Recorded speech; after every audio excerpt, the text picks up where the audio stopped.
Hello Global Family, maraming pong salamat for tuning in sa aming YouTube channel. I believe na ang YouTube channel na ito ay nagsisilbing malaking pagpapala po sa inyong buhay as we continue to share the Word of God sa bawat isa sa atin. Right now, we are going to witness a message which I believe is going to transform your life. Naniniwala po kasi ako na ang salita ng Panginoon is not just informational but transformational. So fasten your seatbelt. Ihanda nyo na po ang inyong mga sarili. Kung kayo po ay may mga notebook, may mga ballpen dyan, i-ready nyo na rin po because I believe that this word is going to change your perspective and the way you see the Lord. So right now, we are going to watch this message and I hope that God is going to bless you. Are you excited to receive God's word today?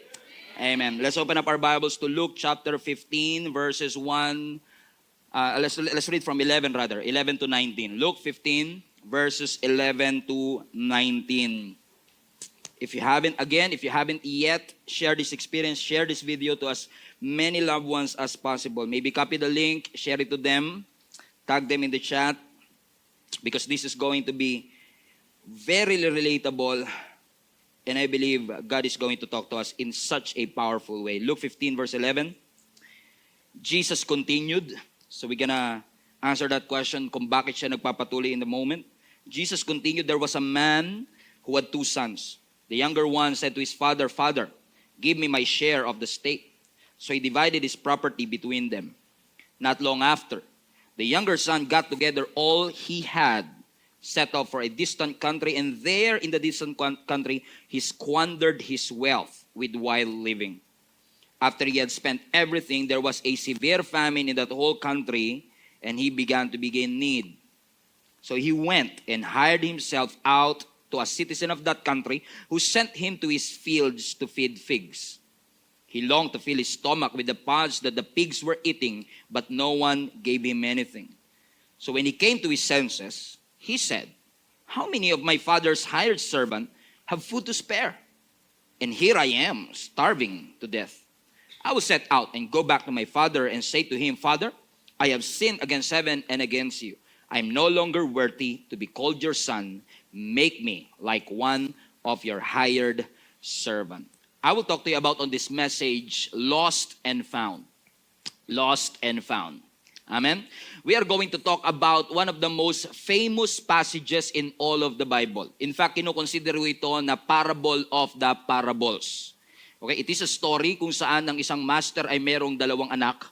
Yung kanyang bunsong anak ay nagmadali at kinuha yung kanyang inheritance o yung kanyang mana. Nagpakalayo-layo sa malayong lugar. Kaya nga malayo Nagpakalayo-layo sa malayong lugar. Ginastos niya yung lahat ng kanyang mana sa iba't ibang klase ng pamumuhay. Hanggang sa naubos yung lahat ng kanyang resources, nagkaroon na matinding tagutom, wala siyang makuwang trabaho at ang naging trabaho niya tagapagpakain ng baboy. Na-realize niya, mas maswerte pa yung mga katulong ng tatay ko, may kinakain, pero akong anak dito nagsisettle sa pagkain ng baboy. Babalik ako. Nung bumalik siya, tinanggap siya ng kanyang tatay, ni-restore lahat ng bagay na meron sa kanya. However, yung kanyang kapatid na panganay, hindi natuwa sa kanyang pagbabalik, na nagpaparty pa yung kanyang tatay para sa kanya. Pakiramdam niya kasi hindi deserving yung swail na anak ng celebration. Pero ang sabi ng ama sa kanya, "Anak, all that I have is yours. Lahat ng pag-aari ko ay pag-aari mo din." Bagamat hindi sila pareho ng ugali, pareho silang minahal ng ating Panginoon. And alam ko marami sa mga Christians, familiar na ho kayo sa story ito. In fact, kahit hindi ho kayo mananampalataya, hindi kayo Christian, you probably heard or seen this in a movie or something. So meron tayong idea kung ano ang storya ng tinatawag nilang prodigal son. Pero para mas maintindihan ho natin yung konteksto kung bakit ito tinuro in the first place ng ating Panginoon, we have to look for its context. Everybody say context. Kasi ang context napakahalaga niyan. No, magandang pag-usapan kung paano ang isang batang ito ay umalis, nagbalik sa Panginoon, pero mas maiintindihan natin kung bakit sinabi ito ng Panginoon, kung makikita natin mismo, ano ba ang naging dahilan kung bakit si Jesus Christ, kwinento niya yung story patungkol dito sa tinatawag nating prodigal son. At para mas maintindihan natin yung konteksto ng Luke 15 na binabasa natin, kailangan mo munang balikan all the way to Luke 14. So 2 chapters. Hindi natin pag-uusapan yan kasi aabutin ho tayo ng 5 hours. Okay lang ba? Ready naman ako kung gusto ninyo. Okay, so hindi na. Okay, so Luke 14, talagang iling na iling. Wag, Pastor, no. Okay, magdi-dinner pa ako mamaya. Okay, Luke 14 to Luke 15. Pag tinignan niyo po yung context o yung story sa Luke 14, makikita ho ninyo that this is actually a series of lost, mga nawala. Kung titignan niyo sa Luke 14, meron doong lost of opportunity, meron doong lost of priority. Pagpasok ng Luke 15, may lost sheep, may lost coin, at yung pinag-aaralan natin, yung lost son. 5 nawala in 2 chapters. All of these parables, all of this story, only point to one thing, the grace of God. Yung kagandahang loob ng Diyos. Yung sukdulang biyaya na ipinagkaloob ng Panginoon sa atin. How many among you are grateful for the grace of God? I mean, actually, the only reason why I'm still standing here is because of the grace of God. Kung merit system based on performance, hindi ako karapat-dapat na tumayo sa inyong harapan. Merong mas magagaling magsasalita, maraming mas may experience patungkol sa ministry, and yet, thank you for God's grace, na inaalaw niya akong magawa ko yung pinapagawa ng Panginoon sa akin. Unfortunately, pag pinag-uusapan natin ng grace, busy-busy tayong i-define ang grace, i-illustrate ang grace, ituro ang grace, kantahin ang grace, pero marami sa atin hindi nakakaranas ng grace ng Lord. Pag sinabing grace ng Lord, ito po yung favor ng Panginoon. Yung unmerited, unearned, undeserved favor of the Lord na ipinaranas po niya sa atin. Pabor na ibinigay niya kahit hindi ka karapat-dapat. Pabor na ibinigay niya kahit hindi ka deserving. Pabor na ibinigay niya kahit hindi mo pinaghirapan, pinagkaloob ng Panginoon. Na sa kabila ng ating kamalian, kakulangan at kahinaan, ipinakita ng Diyos, mahal ko pa rin kayo. Madalas nating kinakanta, inaawit, pinipreach ang grace ng Lord, pero marami sa atin hindi nararanasan ang fullness of God's grace. Ano ba mga kapatid na trivia lang, ang sabi ng maraming Bible scholars, ang salitang grace o charis o haris in the Greek, ito po ay nabanggit ng 159 times in the Bible. 159 times binanggit ang salitang grace. Pero alam nyo ba, ni isang beses hindi yan binanggit ng ating Panginoong Yesus. 159 times pero hindi binanggit ni Jesus. Hindi binanggit ni Jesus pero ang sabi ng John chapter 1, Jesus is full of grace and truth. Hindi niya in-explain, hindi niya in-illustrate, hindi niya pinakita, pero ibinuhay ng Panginoon. Because sometimes we are so busy explaining pero hindi natin isinasabuhay. Alam nating i-explain at ituro ang faith pero minsan wala tayong faith. Pero si Jesus, hindi man niya binabanggit yung salitang grace, pero pinersonify ng ating Panginoon yung grace that He is by God's grace. He is full of grace and He is full of truth. Palapakan natin ang ating Panginoon. So in order for us to understand ano talaga ang puso ng Panginoon regarding dito sa story ng prodigal son, we have to at least go back all the way to verse 1 ng Luke 15. Kasi tatlong sunod-sunod na parabola yan eh. Yung lost sheep, yung lost coin, and then lost son. Para mas maunawaan natin, bakit nga ba kwento ni Lord yung tatlong sunod-sunod na storya, babalik tayo sa verse 1. Ang sabi ng Luke chapter 15, verse 1. Are you still with me? Oh, buti na lang. Kasi nagsisimula pa lang eh. Yung iba sa inyo, tulog na yata agad. May mga, kaya ako lagi kong chine-check eh. Kasi sa tagal ko pong nagpipreach at sa tagal ko sa ministry, ang dami ko na nakilalang tao, professional matulog. Habang nagpipreach. Sinasabi nila, wala akong talent, pastor. Yung natutulog ka habang preaching, talent yun. Amen? Yung hindi nakapikit pero tulog, alam niyo yun? Nagluluha yung mata, ibig sabihin humikab yun. Okay? Luke 15 verse 1. Naku-culture shock yata yung mga first time guests natin. Hi po sa inyo kung kayo pa yung first time namin nakasama. Then all the tax collectors, verse 1. And all the tax collectors and sinners drew near to him to hear him, referring to Jesus. And the Pharisees and scribes complained, saying, this man receives sinners and eats with them. Hold on, hold your horses. Balikan lang natin para mas maunawaan natin. Then all the tax collectors, after Luke 14, then all the tax collectors, after explaining the lost opportunity, ang sabi ng scripture, then all the tax collectors and sinners drew near. Lumapit sila kay Jesus upang makinig kay Jesus. And the Pharisees and scribes complained. Yung mga sinners na kinig, yung mga religious leaders nag-complain. Kita niyo yung difference? At ang kanilang complaint, this Jesus, this man receives sinners and eats with them. Nagko-complain sila kasi bakit si Jesus, nagkiklaim na Messiah, tagapagligtas ng Diyos, nakapagligtas ng mundo, holy and righteous, and nakikikain sa mga sinners, tax collectors, And even prostitutes, hindi nila maintindihan kung paano yung isang Mesayang Diyos na banal, nakikikain kasama ang mga makasalanan. Bakit kung sino yung hindi religious, yun yung kasama ni Jesus? Bakit kung sino yung hindi banal, yun yung kasama ni Jesus? Hindi yan nakaka-live up sa standard namin, pero yun yung kasama niya. Kaya nagko-complain ng mga Pharisees, sabi nila, hindi nila deserve yung atensyon ng Panginoon. Pero right there and then, pinakita ng Panginoon sa kanila, live na live, yung compassion na ipinakita ng Panginoon sa lahat ng mga makasalanan katulad mo at katulad ko. Kasi hindi man natin deserve ang pag-ibig at pagmamahal ng Panginoon. Ni hindi ka nga sigurado kung bakit ka nandito sa church in the first place. Kasi sabi mo, pag pumupunta ako sa church, para ako nasusunog at parang hindi ako deserve sa pag-ibig niya. Pero maraming salamat, tinanggap ako ng Panginoon sa kanyang tahanan.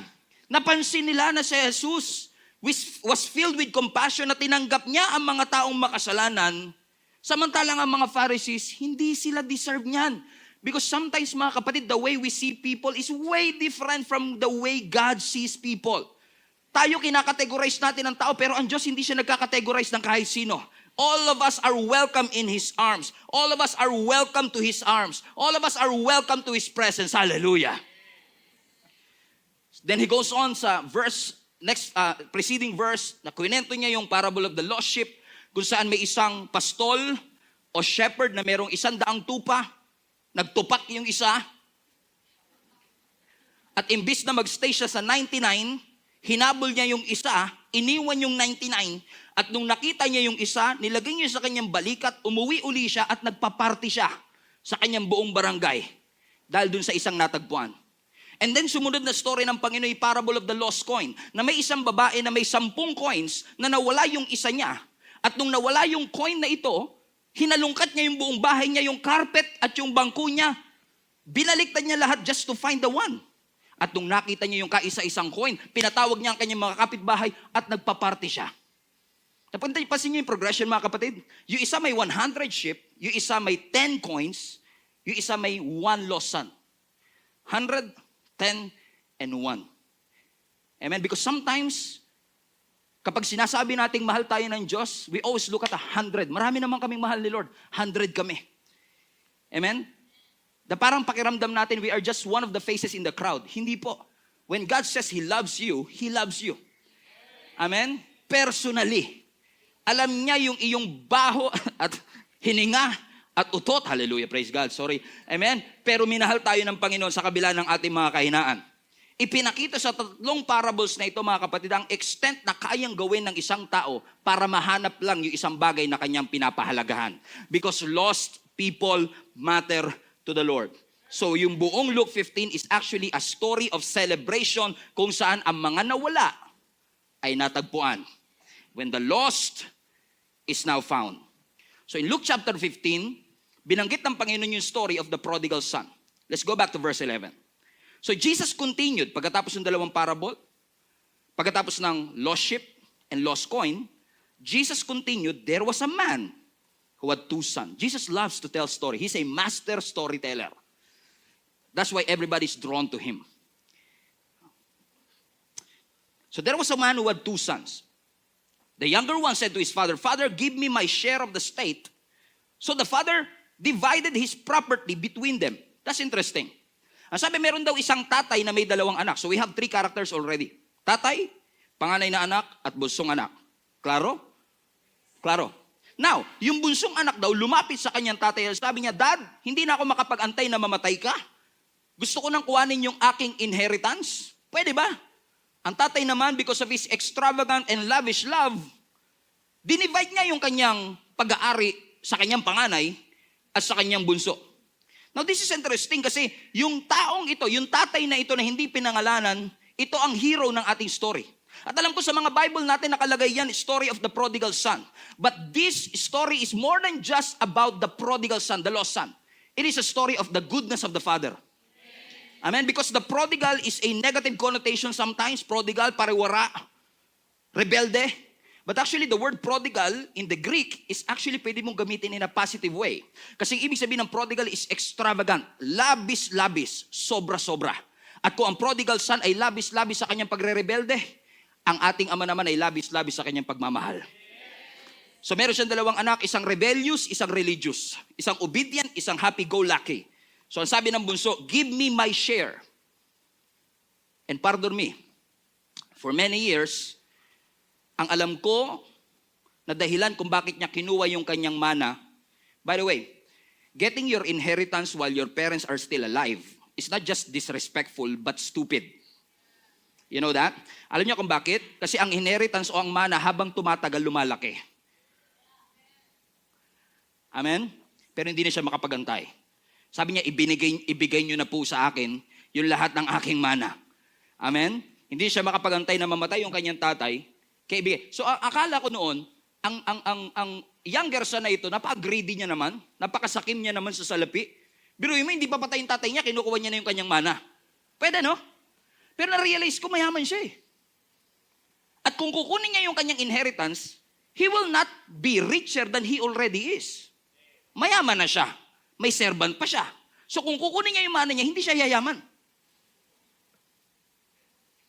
So it's not really after the money, isn't it? In the first place, kaya ako din sinabi stupid sapagkat, alam niyo ba, sa Jewish inheritance law, ang Jewish inheritance law, ang pinapaboran ng mana o inheritance, yung panganay. Dahil bunso siya, hindi niya makukuha yung 50% ng pag-aari ng tatay niya. Ang makukuha niya yung 50% na meron yung kapatid niya. Mathematics. Okay? Bakit? Ang mga older brother, ang nakukuha nila is 2/3, 66%. Ang nakukuha ng bunso, 33%.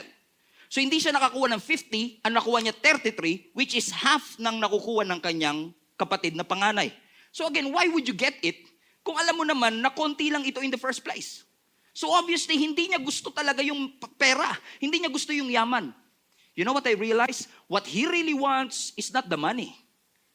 What he wants is control. Kasi ang gusto niya, independence. Gusto ko maging malaya. Alam kong mayaman ako sa poder ng aking tatay, pero hindi ako may control ng aking yaman. I want my fair share. Gusto kong kuhanin yung control, gusto kong ako ang magmay-ari ng sarili kong buhay, ako ang mag-control kung paano ko to gagastusin, at hindi siya makapag-antay na mamatay yung kanyang tatay to enjoy the inheritance. Naging impatient siya, naging discontent siya. Mas pinili niyang kumuha ng isang timbang tubig at iniwan niya yung ilog na meron yung tatay niya. Kung nasa poder siya ng source, he has unlimited access to the wealth of his father. And many of us, marami sa atin, we always settle for less. Okay na sa atin yung meron tayong isang timbang tubig, samantalang meron tayong source na lagi natin mapagkukunan ng lahat ng ating pangangailangan. Bakit? Ang gusto natin, independence. Gusto natin bumukod tayo. Gusto natin yung makukuha natin. We always settle for less. Everybody say, don't settle for less. Kaya lagi ko sinasabi mga kapatid, kung ang Diyos Ama natin ay tinuturing lang natin na relevant pagdating sa langit at impyerno, you are missing a lot. Listen to me. If your Father in heaven nagiging relevant lang sa buhay mo pagdating sa usapin ng langit at impyerno, you are missing the point. Kasi madalas nagiging relevant lang si Lord sa buhay natin pagka usapang patay na eh. Kasi may sinasabi ko mga kapatid, yung misa nagiging relevant lang si Lord. Alam ba, hindi naman lahat ng young people ganito, no? Pero ako din, naging biktima ako nito na dahil young people ka pa, bata ka pa, ay pwede ko pang gawin ng lahat ng gusto ko, malakas pa naman ako eh. Matagal-tagal pa naman yung buhay ko eh.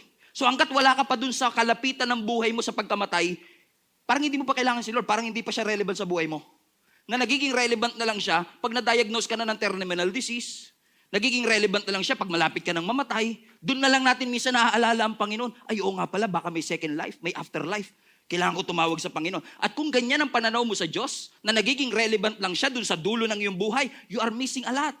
Kasi ang Diyos hindi lang concerned sa destination mo. Ang concern din ng Panginoon sa journey mo. That while you are still here on earth, God wants you to experience heaven with God in His presence. Hallelujah. Palapakan natin ang Panginoon.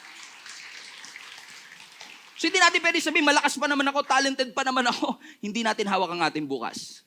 Hindi natin alam kung buhay pa rin tayo bukas. Amen? I've seen people, 12 years old, na heart attack. So don't be confident na bukas buhay pa tayo. Amen? So sabi niya, Lord, give me, give me, give me. There's something wrong. May mali sa relasyon natin sa ating parents kung ang lagi lang natin hinihingi ay yung mabibigay nila sa atin. Amen? Balikan niyo yung verse na yun. Ano ang sabi ng verse 12? Verse 12. The younger son said to his father, Father, give me. Everybody say, give me. Give me, give me, give me, give me, give me, give me, give me. Amen? Gusto niya lang, give me. Amen? Ito yung gusto kong makuha.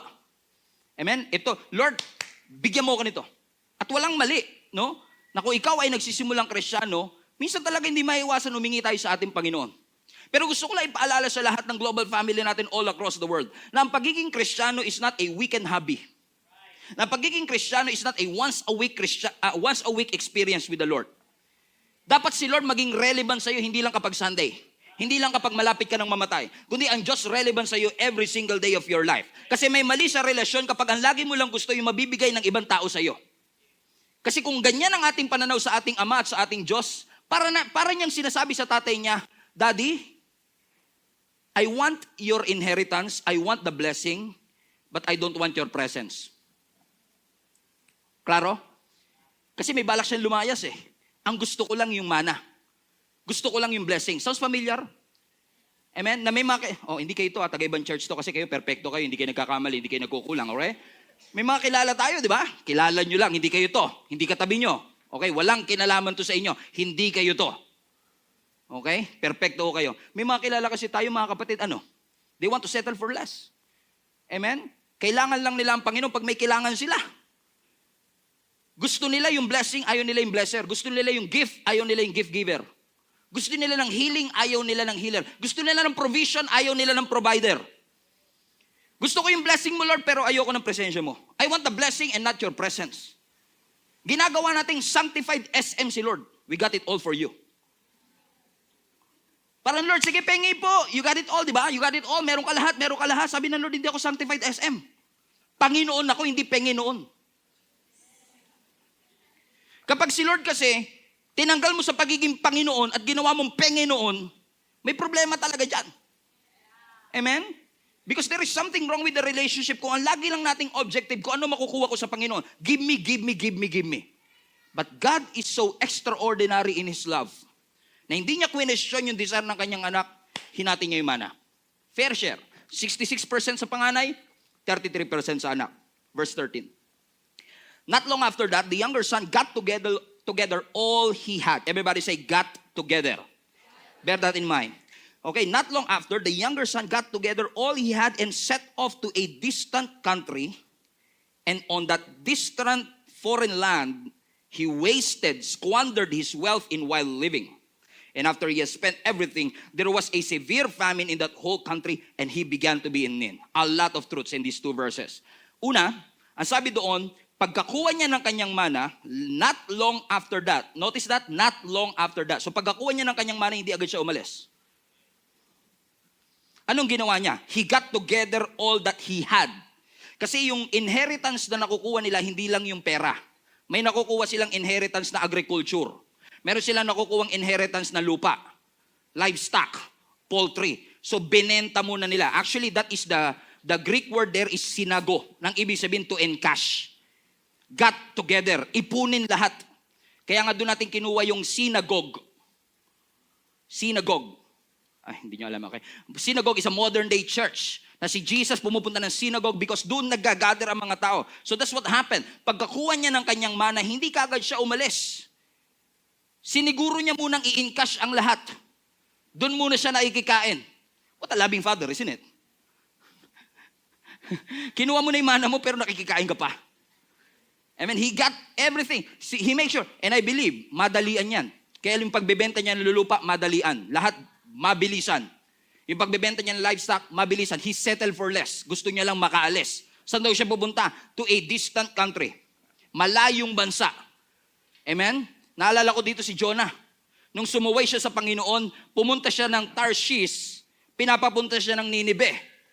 So, alam kong maaaring hindi kayo pamilyar sa dalawang lugar na yan, pero pag tinignan niyo po yan sa mapa na nasa likod po ng Bible ninyo, kaya actually may mapa yung mga Bible natin, kasi gusto nating ipakita na yung Tarshish to Nineveh ay 5 beses na mas malayo doon sa kanyang original location. Ibig sabihin, willing siyang magbiyahe ng 5 beses na mas malayo, makalayo lang sa Diyos. Matakbuhan lang yung utos ng Diyos. Makapagtago lang sa Diyos as if namang matataguan niya yung Diyos. Kahit nasaan, nandun si Lord. And I believe isa sa mga reason kung bakit siya pumunta ng distant country para walang makakilala sa kanya. Amen? Kasi kilala siya sa pagiging anak. At yung geographic distance na ito, yung paglayo niya sa isang malayong bansa, is more, I believe it is symbolic. Na hindi lang ito geographical distance, but relational distance. Na yung kanyang relasyon sa kanyang ama ay napalayo. Kasi the moment na kinuha niya yung mana niya, hindi lang niya basta binastos at dinisrespect ang tatay niya. Buong pamilya niya, tinakwil niya in essence. Wala na akong paki sa inyo. I will go to a distant country and I will live my independent life. Ibig sabihin, noon sa poder ng tatay niya may accountability, may covering, pero mas pinili niyang lumayo sa accountability. And the moment, listen to me, the moment na lumabas ka sa accountability, that's the start of your destruction. Let me repeat, simula ng pagbagsak kapag nawalan ka ng accountability. Very important na may mga taong nagpapaalala sa iyo kung anong tama at mali. Kasi sa pananaw natin lahat ng bagay tama. Try nyo magsaway ng mga gumagawa ng mali. Uy, kapatid, bawal yan. Wala akong ginagawang masama. Ito naman, minamasama mo naman lahat. Kasi sa pananaw nila, walang mali eh. Kaya kailangan mo ng mga taong nakatingin on the outside para magsasabi sa iyo may mali. And respect their opinion and respect their advices. Amen? And ibig sabihin, nawalan siya ng accountability. Umalis siya ng labas ng kanyang bahay. Minsan may nagsabi sa akin, Pastor, ba't ganun, no? Pag lumalayo ka kay Lord, parang nabobobo, ganun. Parang di mo na alam kung ano mga decision mo sa buhay. Eh, lagi ko sinasabi sa kanya, alam niyo kung bakit? Kasi the moment na lumayo ka sa wisdom, pag lumayo ka sa wisdom, mawawalan ka ng wisdom. Sino ba source ng wisdom? Si Lord. Kaya nagtataka ka nung wala ka kay Lord, wala ka rin peace, wala ka rin kapayapaan, lumayo ka sa source ng peace eh. Lumayo ka sa source ng joy, lumayo ka sa source ng blessing, lumayo ka sa source ng joy, nag-expect ka ng joy. Lumayo ka sa source ng wisdom, nag-expect ka ng wisdom. Come on somebody, you cannot expect that. Kasi lumayo ka eh. He came to a distant country, lumayo siya at nag-expect siya ng blessing. No, you could not do that. Eh katulad ng older brother yung older brother hindi umalis. Kasama niya yung kanyang tatay. Kaya sabi ko nga sa inyo, hindi lang to geographical distance, kundi relational distance. Kasi hindi porket hindi ka umalis ng bahay, ay hindi ibig sabihin, hindi ka distant. May mga tinatawag nga tayong distant parent eh. Di ba, ang tawag ng distant parent, yung mga malalayo, mga kamag-anak namin, malalayo magulang namin, pero hindi porket nasa loob kayo ng bahay, ay close kayo. Hindi lahat ng nasa loob ng tahanan nag-uusap. So yung older son, he's at home, but he is distant. Malayo siya, relationally. Amen? So pareho sila in essence, came to a distant country. Sabi ng Bible, again, let's go back to verse 14 for context.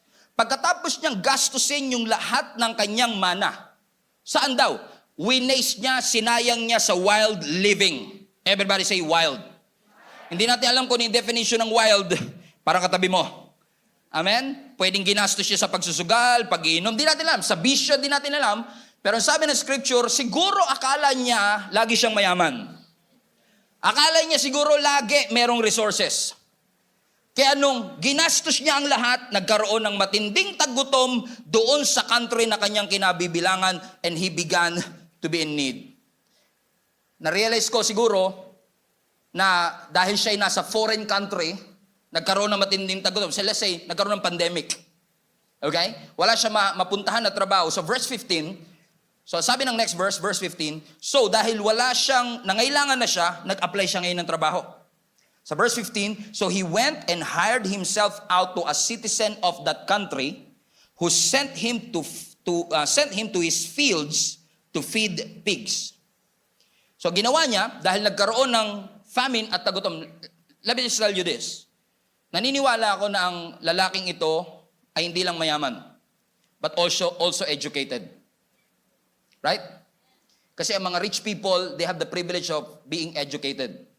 Pero kahit educated siya, walang nagawa yung diploma niya nung nagkaroon ng tagutom. Walang nagawa, amen, yung mga tao, amen, sa kanyang paligid nung nagkaroon ng tagutom because pag sa panahon ng famine, everybody just wants to survive. At dahil lahat gusto mag-survive, nasa foreign country siya, nasa ibang lugar siya, sigurado ako ang priority ng trabaho, yung mga kababayan nila. Eh, foreigner siya. Nag-apply siya ng trabaho, hindi niya kahit may diploma siya, hindi siya matanggap eh. So ano nangyari? Sa verse 15, imbis na sa office, Imbis na magandang trabaho, ang napasukan niyang trabaho, tagapagpakain ng baboy. Fig farmer. Verse 16. Sa sobrang baba ng kanyang sitwasyon, verse 16, he longed to fill his stomach with the pods that the pigs were eating, but no one gave him anything. Napunta siya sa lowest of the lows. Bakit? Naging tagapagpakain siya ng baboy. Everybody say baboy. Sa panahon ngayon, pag may babuyang ka, mayaman ka pa eh. Uy, sister, ang ganda, may babuyang ka. Asensado ka na talaga. Pero nung unang panahon, amen, lalo sa Jewish culture, alam niyo ba na mga Jewish people, especially back then, illegal sa kanila na mag-alaga ng baboy because ang baboy is considered as dirty or unclean. So for him na mag-alaga ng isang bagay na bawal at marumi, is actually the lowest of the lows. To make matters worse, nag-aalaga na nga siya ng baboy, nung tinitignan niya yung baboy na kumakain, pinagnasaan niyang kainin yung kinakain ng baboy. Sa sobrang gutom niya. At sa sobrang desperate niya.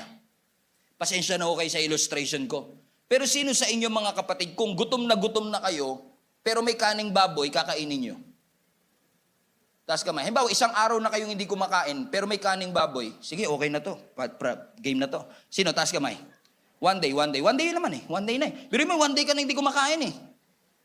Ayaw? O, 2 days po. 2 days. Ba, 2 days na talaga. Desperado ka na eh. 2 days. Wala pa. 3 days. Okay. 5 days. Talagang grabe na to. 5 days, mamamatay ka na. Ano? Di ba, hindi natin. Siguro iba yung kaning baboy noon sa kaning baboy ngayon, pero kaning baboy pa din yun. Para mapunta siya sa dagpo na pinagnasaan niyang kainin yung baboy. And notice mga kapatid, just for you to put this in context, ang kausap ni Jesus dito, binigyan ko kayo ng context kanina, ang kausap ni Jesus dito mga Jewish people, mga Pharisees and Sadducees and tax collectors and sinners.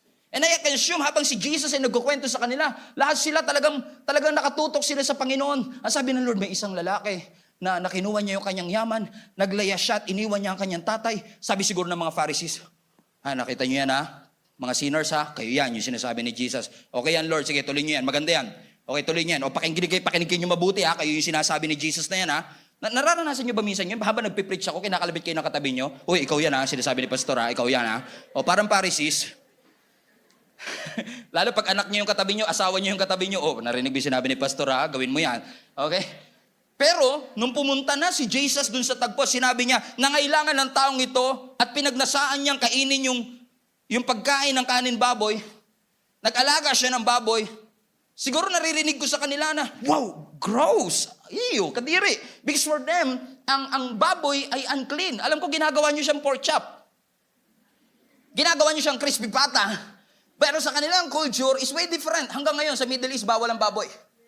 May illegal nga magpasok ka ng baboy sa kanilang lugar eh. Saudi Arabia. Di ba?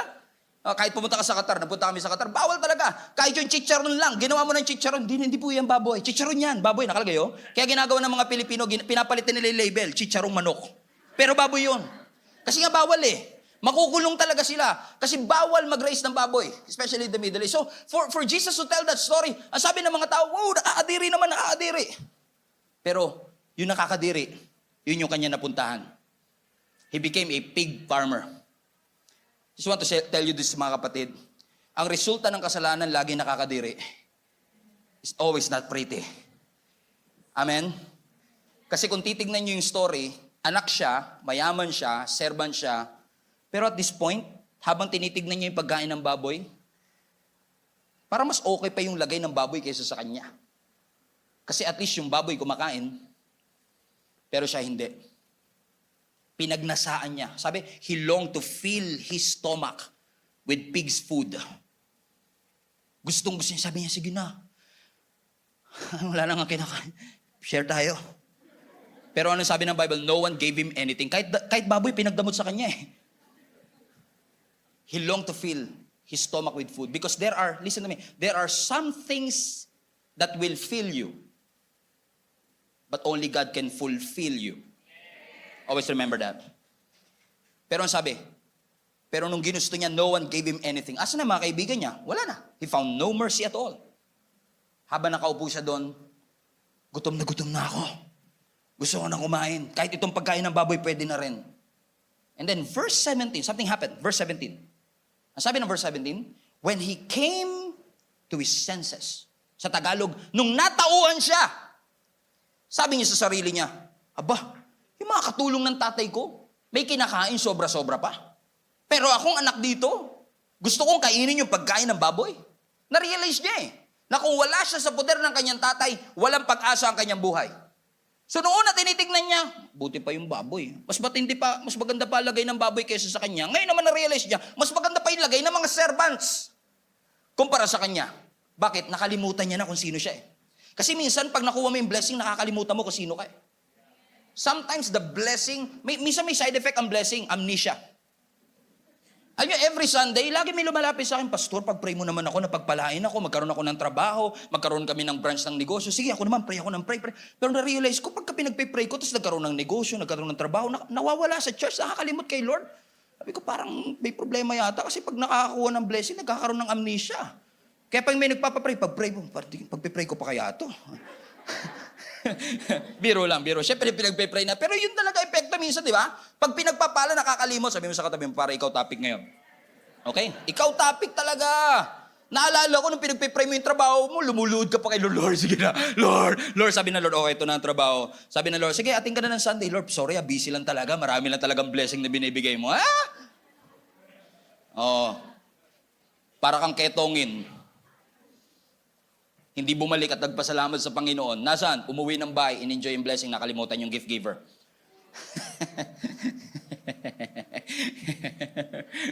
Ang early signs of dementia yan, kapatid, okay?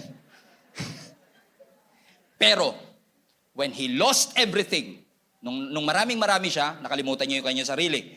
Pero nung nawala ang lahat sa kanya, na-realize uli niya, naalala niya kung sino uli siya. Ang nakakuha. Bakit ako nagsisettle for less? Ay, masan, babalik ako sa kanya. So verse 18, sabi niya, I will go back to my father and I will say to him, Father, kung naribility siya, Father, I have sinned against heaven and against you. I'm no longer worthy to be called your son. Make me like one of your hired servant. Nung na-realize siya, teka lang, parang mas masarap pa kinakain ng mga katulong ng tatay ko kaysa sa akin.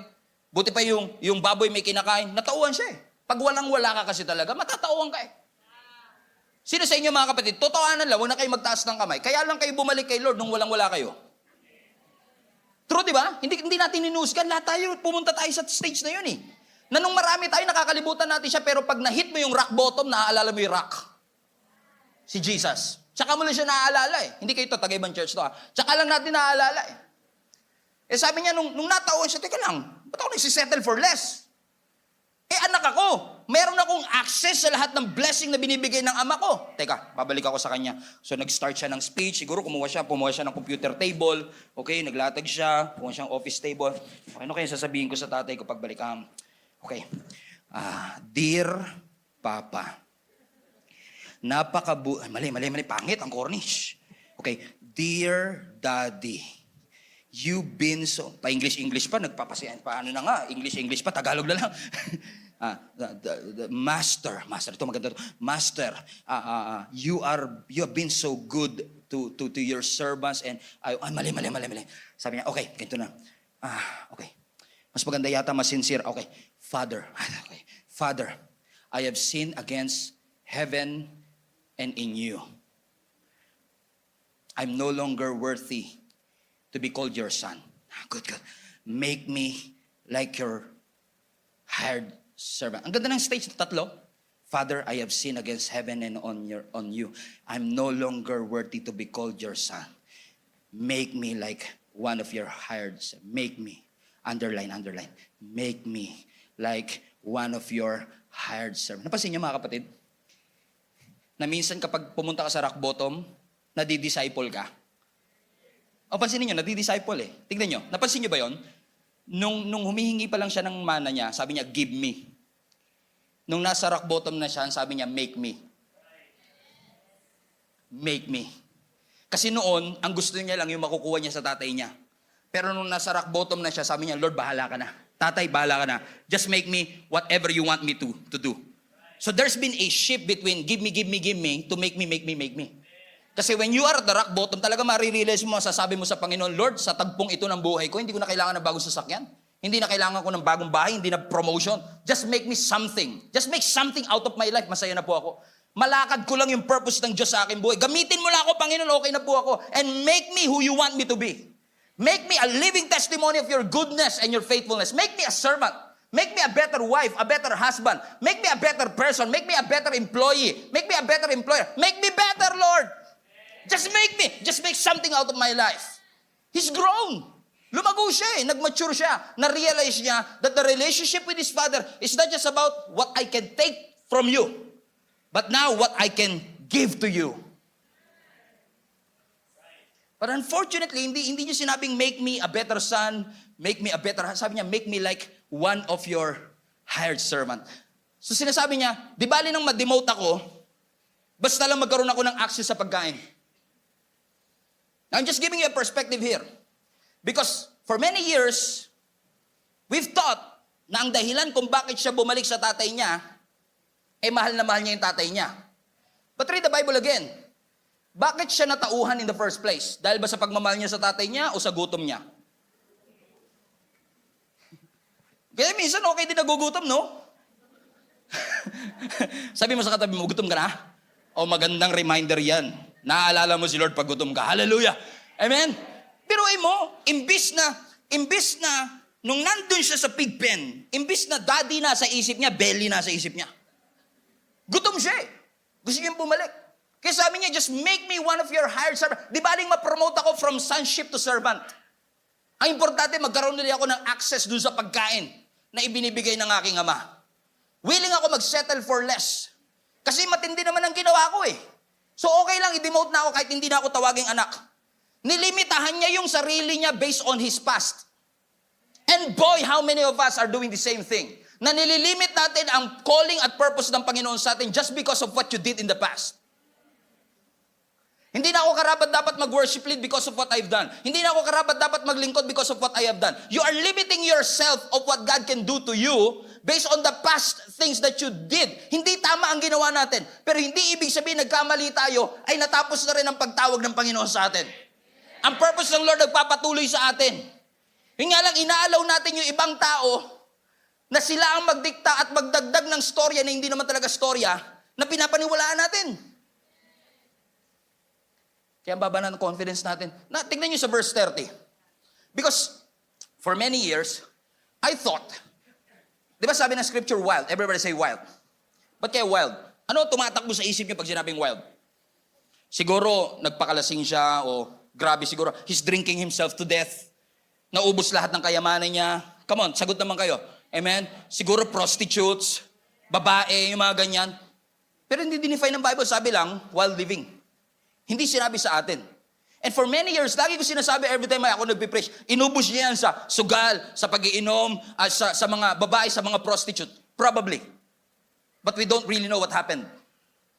In fact, I've realized, habang binabasa ko to, na yung idea ng prostitution, nakuha ko sa older brother. Tignan mo verse 30. Nung bumalik na yung anak at nagpa-party na, tignan mo yung sagot ng older son. Verse 30, please. But when this son of yours who squandered your property with prostitutes come home. So hindi natin sure kung talagang ginastos siya sa prostitute, pero yun ang assumption ng older brother. Ginamit niya yun sa prostitution. And sometimes, hindi tayo maka-move forward at maka-step in sa lahat ng mga plano ng Panginoon sa atin kasi mas naniniwala tayo sa assumption ng ibang tao sa ating nakaraan. Sa mga dinagdag nilang story about our past. That our past is so ugly and we cannot comprehend that the future that God has for you is so lovely. That you cannot change your past, but you can always change the future that God has for you. Hallelujah. Ginamit niya ba? Come on, somebody. Woo! Ginamit niya ba yung kanyang pera sa prostitution? Probably. Pero mag-ingat tayo na mag-assume tayo ng mga bagay na ginawa ng ating kapatid based on their past. Kasi kahit na tayo ay nagkamali, you made a mistake.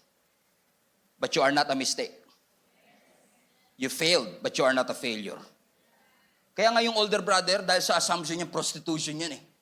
Nung bumalik yung kanyang kapatid at nagpa-party yung tatay, hindi siya pumasok sa loob. In fact, tignan niyo itong story na to sa verse 25. Pagdating niya sa bahay ng older brother, Kasi mga panganay talaga, late umuwi yan, Okay. Verse 25, meanwhile, the older son was in the field. Nagtatrabaho naman pala. Kayo naman, assumption kayo Okay? When he came near to the house, he heard music and dancing. Now, I just have a theological tension here. I can hear music, but I cannot hear dancing. So for you to hear dancing and music, ibig sabihin may matinding parting nagaganap talaga. Sa muling pagbabalik, you can hear dancing. Right?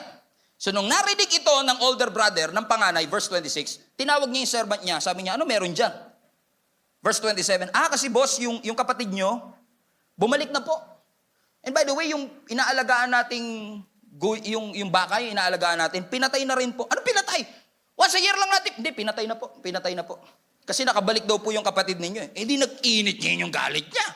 Kasi ibig sabihin nun, napaka-special na okasyon na yung once a year nyo lang ginagawa, in advance, hindi ka pa invited. Kaya sabi ng verse 28, the older brother, verse 28, became angry and he refused to go in. Ayaw niyang pumasok. Tignan niyo to Yung dating nasa loob, nasa labas. Yung dating nasa labas, nasa loob. Nagkapalit sila ngayon. So his father went out. So hindi siya pumasok, yung tatay ang lumabas. Tignan niyo naman ang kabutihan ng tatay. Kala mo, Father's Day na, Lumabas yung kanyang tatay, verse 29, but he answered to his father, look, sabi niya sa kanyang tatay, Dad, all these years, I've been slaving for you. Hindi kita sinuway. I've never disobeyed your orders. I've never disobeyed your orders. Oh, really? Really? Minsan kasi tayo talaga, exaggerated tayo minsan, Inflated version of ourselves. I've never disobeyed your orders. Yet, you never gave me even a young goat. So I could celebrate with my friends. Tingnan niyo to. Sabi niya, Daddy, pinatay mo yung baka dyan. Once a year lang natin hindi mo pa wala akong natanggap na invitation. Ano sabi niya, tingnan mo, ako nagpapakapagod, galing pa ako sa field. Nagtatrabaho ako sa iyo, pero kambing lang na bata, gusto lang pala nito adobong kambing Pero ano sinasabi niya? Hindi mo ako mabigyan para makapag-celebrate ako sa aking mga kapatid. Now, there is something wrong sa relationship ng bunso sa tatay, but there's also something wrong with this relationship with his father. Kaya sabi niya, nagpapakapagod ako. I've been slaving myself. Ba't ka nagpapaka-alipin, di ka naman alipin? Anak ka Bakit? Yung kanyang relationship sa tatay niya is based on works and merits. Dahil I do good, I expect blessing. And if I do bad, I expect what? Bad things. Ang mga Pharisee, they have a perfected life on the outside but corrupt on the inside. Bakit? Ang relationship nila sa Diyos, performance-based. Kabisado ko ang 630 commandments, I deserve God's blessing. Do you understand? Kaya ba napansin ninyo mga kapatid, ang mga Pharisees lagi nakakarinig ng teaching ni Jesus pero hindi na bago buhay nila. Pero yung mga sinners, yun yung nababago, yun yung nagre-repent. Ang sabi ng tatay, ng panganay na anak, kahit batang kambing, hindi deserve ng kapatid ko yung party na yan. Swile yan So para sa kanya, he doesn't deserve it. So para sa older brother, I deserve that party. I earned that party. And by the way, Daddy, kuripot ka. Kasi kahit maliit na kambing lang, hindi mo binigay sa akin.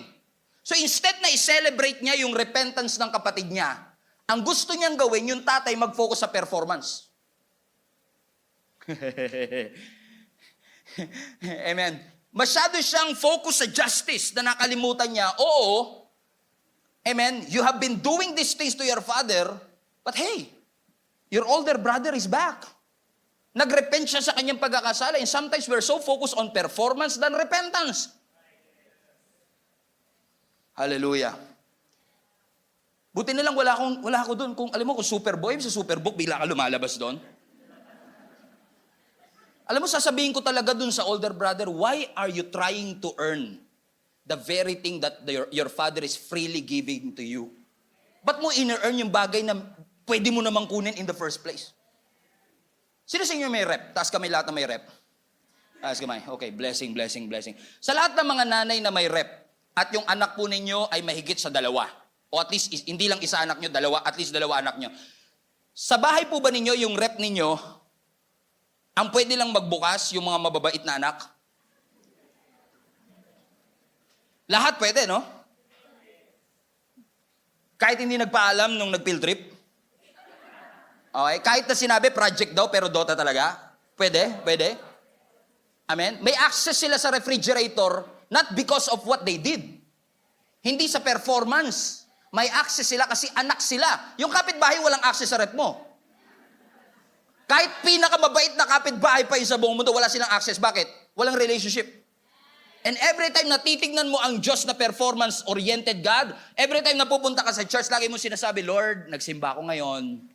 So, ibig sabihin nito, itong linggo kong to, pagpapalain mo, Lord, di ba? Napakabuti mo. So, Lord, kiniklaim ko na kagad in Jesus' name. Kaya, alam nyo, kaya maraming Christians, bangag. Oh, alam nyo kung bakit? Yung hindi ka nagsimba ng Sunday, hindi ka nagsimba ngayon, so ina-expect na hindi ako nagsimba. Ano, kawawa naman tong linggon to. Punong-puno na naman ang sumpa mararanasan ko sa buhay ko. Tapos kinabukasan nung Monday, na-promote ka pa, bangag kayo. Sabi, paano nangyari yun? Di ba dapat di ako nagsimba? Dapat puro kaguluhan. Pero ba't ganun? Di ako nagsimba, pero kinabukasan na-promote pa ako. Paano nga? Bangag ka eh. Di ba, naguguluhan ka rin eh. Sabi mo, bakit ganun? That's what we call grace. You don't deserve it. But God gave it anyway.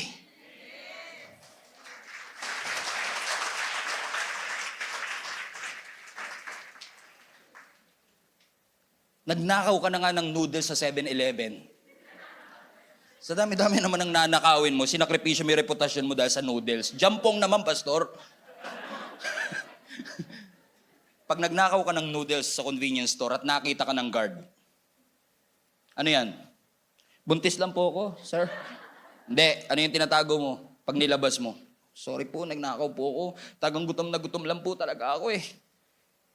Kung ang security guard magiging just o makatarungan, ipapablatter ka niya, papakulong ka niya, ilalagay yung picture mo doon sa 7-Eleven. Huwag tularan. Correct? Yun ang justice. Yun ang deserve mo dahil nagkamali ka. Correct? Pero kung yung security guard may mercy, this is the difference between justice, mercy, and grace. Sa justice, gumawa ka ng kasalanan, kulong ka. Sa mercy, o sige boy, total, alam ko namang nagawa mo lang yan dahil sa gutom mo. Okay, papakawalan na kita. Pero wag mo nang ulitin yan ha. Ang tawag doon, awa. Mercy. Amen? Sino sa inyo okay na kayo sa mercy? Yeah, okay na. Pero alam niyo yung grace, kaya hindi natin maintindihan ng grace, ganito ang grace. Nagnakaw ka ng noodles, nahuli ka ng security guard. Ano yan? Boss, sorry, gutom na gutom lang talaga ako. Ay, ganun ba? Sige, okay lang yan. Okay lang yan. Sige, makakaalis ka na. Okay na yan. Balik mo na lang yan doon. Okay na. Pinatawad na kita. Okay na yan. Ay, by the way, ito pala, 20,000 pang tuition fee mo. Ha?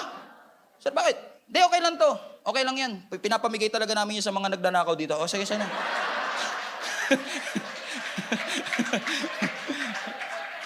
Alam mo kung bakit hindi mo maintindihan ng grace? Kasi gumawa ka na ng mali, pinagpala ka pa. Why? Because you are not deserving of it in the first place. Kaya takang-taka ka, bangag ang isip mo, kasi nung nag-formal dress ka, kala mo pagpapalain ka ni Lord eh. Amen? Nakaitim ang buhok ko, sabi mo, kompleto to, bingo to, biruin mo, nakapormal ako sa church, nakaitim pa yung buhok ko, tapos kabisado ko pa yung mga Christian lingo na I'm blessed and highly favored. Kaya sabi mo, bingo to, sigurado pagpapalain ako ng Panginoon eh. Pero nagugulat ka, ikaw yung itim ang buhok, yung kapitbahay mo, green yung buhok, yung pinagpala. Hindi mo maintindihan eh. Kasi expectation mo, pag itim ang buhok ko, pag mukha ko matino, pag maayos ako yung pinagpapala ng Lord. Kaya nababagag tayo eh. Kasi hindi natin maintindihan yung grace ng Panginoon kasi ang grace ng Lord, tinanggal ang performance out of the equation. Nilagay tayo lahat on equal ground, on equal footing. Para ipantindi sa bawat isa sa atin, hindi ka mahal ng Diyos dahil mabait ka. Mahal ka ng Diyos kasi mabait siya. Naging mabuti ang Diyos, naging tapat ang Panginoon, naging faithful ang Diyos, na kahit nakalimot ka at di ka naging faithful, ang Diyos na natiling tapat at natiling faithful. Hallelujah. Hallelujah. Hallelujah, Jesus. Hallelujah. Amen. Amen. Kaya hindi niya matanggap yung kanyang kapatid. And I will close with this. Kasi yung kapatid niya, pariwara, rebelde. Pero ang sabi ng scripture, pagkatapos isulat ng older son, yung kanyang speech, bumalik siya sa kanyang tatay. Verse 20. I will close with this. So, tumayo siya. Pumunta siya sa kanyang tatay. Umuwi na siya finally. Sabi mo nga sa katabi mo, balik ka na. Sabi mo sa katabi mo, balik ka na. Balik ka na. Alam kong matagal ka na nandito pero yung puso mo wala talaga rito. Balik ka na. Balik mo na yung puso mo. Ang sabi ng Bible, but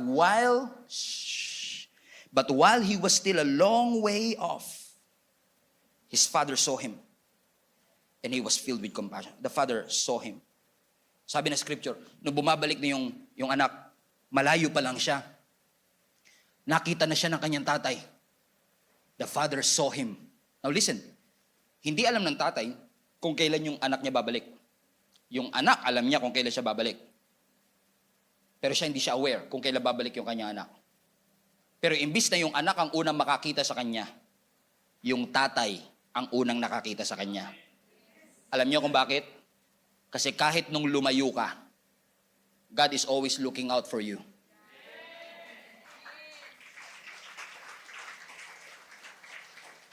Five years nang hindi umaatin yun 5 years na yung nagre-rebelde Tagal na nung hindi nagsisimba. Kailan kaya siya babalik? The Father is always looking out for him. The Father is always looking out for you. Kahit nung lumayo ka, hindi ka nilayuan ng Panginoon. Kahit nung lumayo ka, hindi ka nakalimutan ng Panginoon. Kahit nung mga panahong hindi mo siya naalala, lagi kang naaalala ng Panginoon. He's always waiting for you to come back. Balik na. Kaya nung nakita niya yung kanyang anak, ang sabi ng scripture, he was filled with compassion. Napuno ng awa ang kanyang puso. Now, hindi na puno ng galit ang puso niya. Kasi kung iba yan, ba't bumalik ka pa? O di ba natauhan ka din? Babalik-balik ka rin pala Ang yabang mo kasi. Gusto mo maging independent. Lalayo-layo ka pa. O ngayon, babalik-balik ka rin. Kasi kung iba yan, taga-ibang church Kung taga-ibang church yan, kapag bumalik ka, ano sasabihin? Ba't bumalik ka pa? Naka-cross arms pa yan. O, balik-balik ka pa. O, kinain mo rin yung pride mo, no? Pero itong tatay na to, ibahin mo. Hindi siya naka-cross arms. He was filled with what? With compassion. Nakita niya yung kanyang anak, madungis, probably amoy baboy. Gustong ipaunawa sa atin ng ating Panginoon na si Jesus bumaba dito sa mundo. Hindi para i-condemn ka, kundi i-justify ka. Patawarin ka sa iyong mga kasalanan. Lahat ng tao kaya kang husgahan at i-condemn, pero si Lord lang ang kayang tumingin sa iyo ng may grace and mercy, and He will always look past your mistakes and look past your weaknesses. Hindi nakikita ng Lord ang mali, ang weaknesses, ang nakikita niya kung ano yung bagay na pinagsisisihan at ginawa natin kung bakit tayo bumalik sa ating Panginoon. He was filled with compassion. And the next verse, as sabi ng scripture, he was filled with compassion. That's why the father ran to his son. Tumakbo yung tatay sa kanyang anak. And I can hear yung mga Jewish audience, nung sinabi ni Jesus, ang tatay ay napuno ng awa at tumakbo sa kanyang anak. Sabi ng mga Jewish people, bakit? Because sa Jewish culture, ang lahat ng lalaki over 30 years old ay hindi allowed na tumakbo.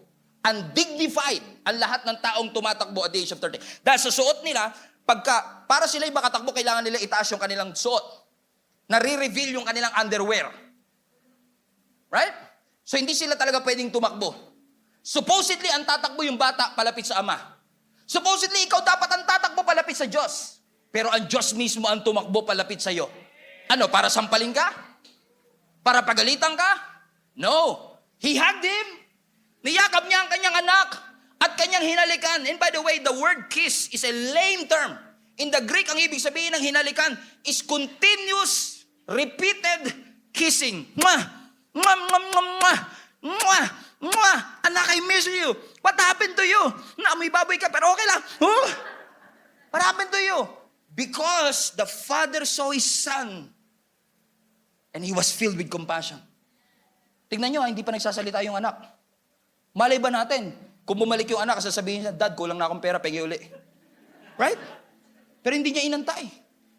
Miss na miss niya yung kanyang anak, kaya niyakap niya yung kanyang anak at kanyang hinalikan. Mwah, mwah, mwah, mwah, mwah. Siguro yung anak sabi niya, wait, Dad, may speech ako. Teka lang, wait.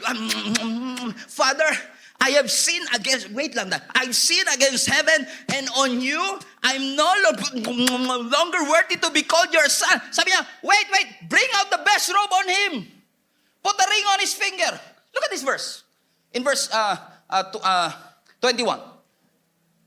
21, please. The son said to him, Father, habang hinahalikan niya, I have sinned against heaven and against you. I'm no longer worthy to be called your son. May kulang? Tatlo yung part ng message niya, di ba? Ano yung unang part? I have sinned against heaven and on earth. Ano yung pangalawa? I'm no longer worthy to be called your son. Ano yung pangatlo? Make me like one of your hired servant. Hindi na hinayaan ng ama na umabot siya sa third stanza ng kanyang speech. Na habang sabi ng tatay, okay, hey, punta kayo rito, bring out the best robe. Put it on him. Hindi na inantay ng ama na mabanggit niya yung salitang servant. Tinawag na kagad siya ng tatay niya na anak. Because para maging servant, you have to earn the blessing. But for a son, you just have to be you. And come back to the Lord, and you will receive all of these things. Call on Him. He is your Father. Tumawag ka sa Diyos. Tumakbo ka palapit sa ating Panginoon. Tumawag ka lang ng tumawag. Hindi mo kailangan alamin ang Hebrew, ang Greek, at ang King James Version para makatawag ka sa ating Panginoon. Just call on His name. Abba, Father. Daddy, my Father, I'm coming back. I once was lost, but now I am found. Kaya sabi ng tatay, quick, bring out the best robe. Put it on him. Na hindi sinabing robe lang. Ano sabi? Best robe. Hindi sinabi ng tatay, maligo ka muna anak, madudumihan yung robe. No. Sinuotan ng tatay ng robe ang kanyang anak. Kasi alam niya, pagpasok niya ng bahay, pwede siyang tignan ng ibang tao. Sino itong mabaho na to? Sino itong mabaho na to? And the robe covers the mess and the dirtiness of his son. Ano sinasabi ng Panginoon? Robe, by the way, robe signifies dignity. Binalik ng Lord yung kanyang dignity. Alam kong dati kang tagapag-alaga ng baboy, pero ngayong bumalik ka na, yung dignity mo ni-restore na ng Panginoon. Come back.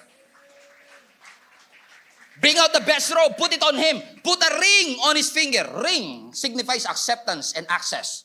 Authority and access. So sinasabi ng ama sa kanya, when you come back, your access is restored. Your access is restored. You can always come boldly to the throne of His grace. Napakabuting ama ng ating Panginoon. Sabi niya, bring out the best robe, put it on him. Put a ring on his finger and sandals on his feet. Ang lahat na nakapaa, yung mga barefoot, slave. Pero lahat ng may tsinelas, may freedom. Binalik ng Lord yung freedom niya. Binalik ng ama yung kanyang freedom. Hindi siya trinato ng tatay niya na makasalanan. Trinato siya na kanyang anak. Nangyayari po ba ito sa buhay ninyo, mga kapatid? May mga pagkakataon ba sa buhay natin na kahit tayo hindi natin maintindihan kung paano tayo pinagpala ng Panginoon? Minsan man nafe-feel mo na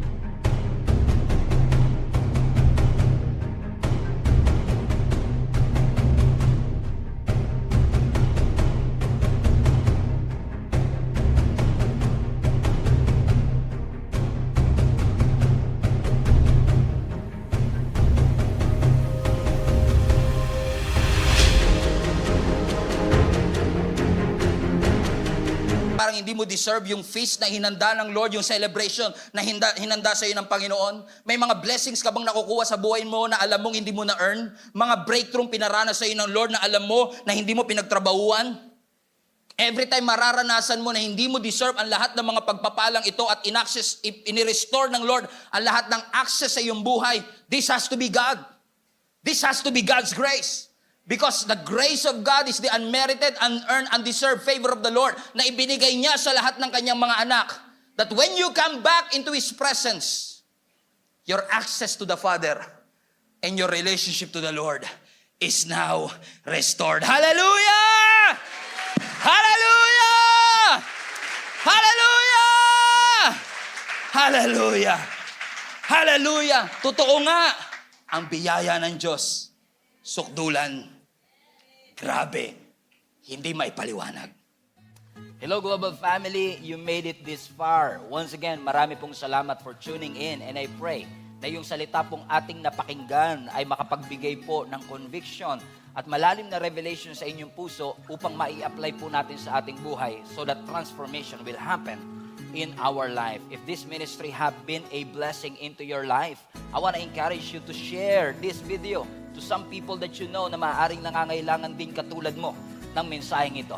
In fact, I want to take it a little bit further, mga kapatid, and invite you to partner with us. If this video, if this ministry have been a blessing to you, I know in the future, it will be a blessing to somebody else as well. That's why if you want to partner with us financially, para maipagpatuloy po natin ang ginagawa ng Panginoon through Gia Kamanava, inihikayat ko po kayo to partner with us.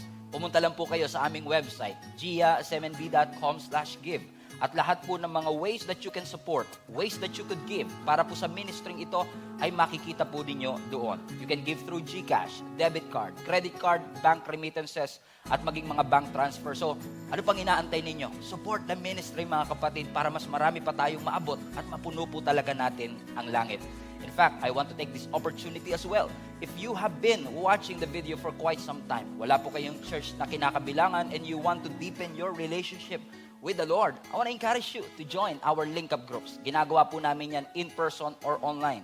If this is impossible para po sa inyo na makapunta dito sa amin physically or in person, we have an online link-up group na ginagawa po namin sa iba't ibang dako ng mundo. If you want to be part of the link-up groups, ito po ay small groups na aming ginagawa kung saan ang bawat isa sa atin ay nagpapalakasan para ihatid tayo sa spiritual growth. Kung nais po ninyong makasama rito, all you have to do is go to our website, gia7b.com/linkup. Ilagay nyo lang po kung saang location kayo naroroon. And I'm sure na meron po mga link-up groups na nababagay po at suwak po sa time zone ninyo kung nasaan man po kayo naroroon. Once again, marami pong salamat for reaching this far at naabot nyo po ang part ng video na ito. And I hope sa mga susunod pang video, mapagpala pa tayo ng lubos ng ating Panginoon. Keep spreading the word of God. Punuin natin ang langit and let us fight for our family.